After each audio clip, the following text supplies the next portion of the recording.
मैं बहुत ज्यादा परेशान हूँ। हमारा अपना कोई घर नहीं है। काश किसी जगह हमारा भी अपना घर होता। हाँ, जिसका ना कोई मालिक मकान हो और ना ही जिसका हमें किराया देना पड़े। आइस बियर भी यही चाहता है, हमारा अपना घर होना चाहिए। हाँ, मैं जानता हूँ, जब कोई सितारा टूटता है तो दुआ मांगी जाती है। क्या वाकई ये काम करेगा?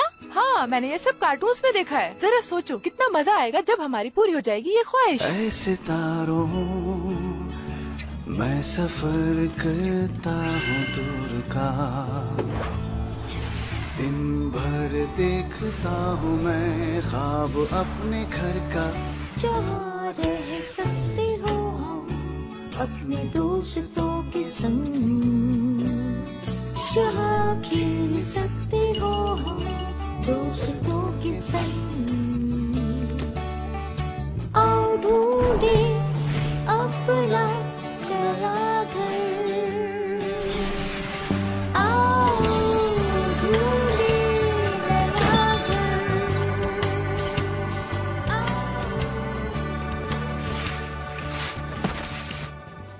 हमने जो ख्वाहिश की वो कोई इतनी बड़ी तो नहीं थी। हम भी तो बच्चे हैं।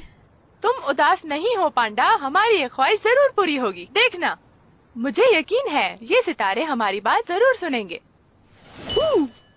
ये क्या था? भागो! आइस बियर सितारों से बचने की कोशिश कर रहा है। कोई तो